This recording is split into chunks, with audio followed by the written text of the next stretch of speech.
Kalaja e Ndroqit ndodhet rreth 10 kilometra në jug-perëndim të Tiranës, me një kodër të lartë që zotron lukinën e Erzenit dhe rrugën e vjetër që lidh Tiranën me Durrësin.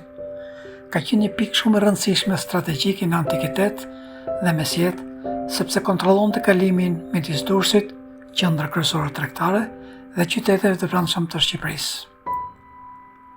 Në antikitet thuhet se themelet e para mund të jenë ngritur që në periudhën e lire romake si një kështjellë vrojtimi.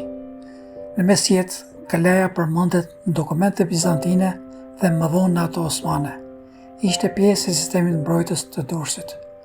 Shekujt e 14 deri në 15 përdoren nga principatat shqiptare dhe më vonë kaloi në duart e osmanëve, të cilët e forcuan për të kontrolluar rrugën. Shekut pasues u praktikis gradualisht si qendër ushtarake, por zona e Ndroqit mbeti e banuar dhe me rëndësi për shkak të pozitës së tij. Si arkitekturë ka mure rrethues me kur të mëdhenj të punuar, forma është gati trekëndore e përshtatur me terrenin e kodrës, gjurmë të kullave dhe porteve ende duken. Nga maja e kalas shihet gjithë lugina e Erzenit deri në Durrës dhe deti. Gjendja aktuale është në gjendje të rënuar, por muret e saj ende ngrihen mbi kodër, duke kujtuar lavdinë e dikurshme.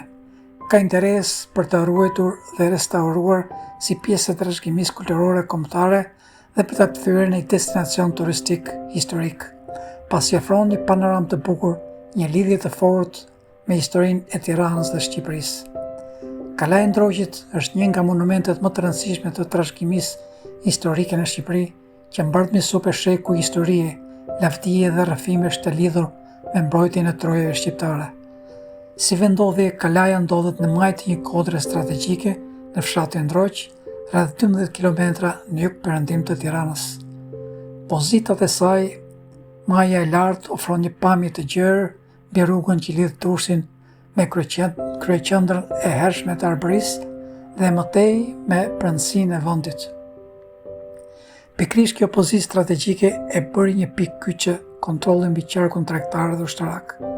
Si histori, antikiteti dhe mesjet e hershme, mendohet se themelet e para të saj i përkasin periudhës ilire romake, kur kulla vrojtuese shërbente për të kontrolluar rrugën e Gnatja, që është arteria kryesore që lidhte Adriatikun me Bizantin.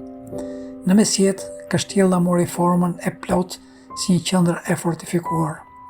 Në periudhën e Bizantit dhe të mesjetës, në shekullin e 16 deri në 14, kalaja e Ndroqit përmendet si një nga qendrat e rëndësishme të zonës së Arbërisë, shpeshherë nën jurisdiksionin bizantin, por me prani të fortë shqiptare.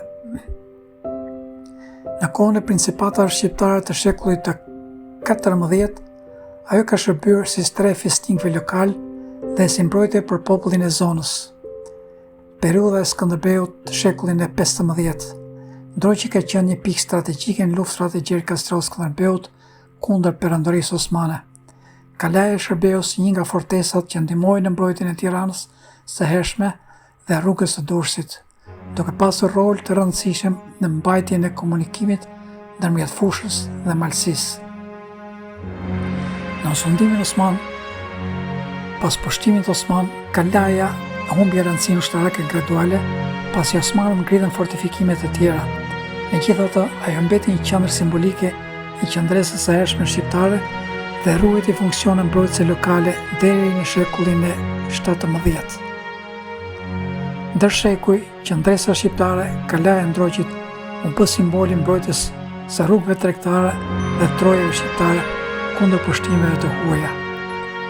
Si pozicion strategjik ushtarak, është se ajo kontrollonte hyrjen drejt Tiranës dhe rrugën e vjetër të Durrës-Shkup, çka e bëri atë një nyje të rëndësishme për shekuj. Si trashëgimi kulturore, ajo profeson sot kujtesën historike të banorëve të Ndroqit dhe të Tiranës si një dëshmi e lavdisë së parëve tanë që luftuan për mbijetesë dhe liri. Sot, kalaja është në gjendje të rënuar, por muret e saj ende ngrihen mbi kodër, duke kujtuar lavdinë e dikurshme. ka interes për të ruajtur dhe restauruar si pjesë e trashëgimisë kulturore kombëtare dhe për ta kthyer në një destinacion turistik historik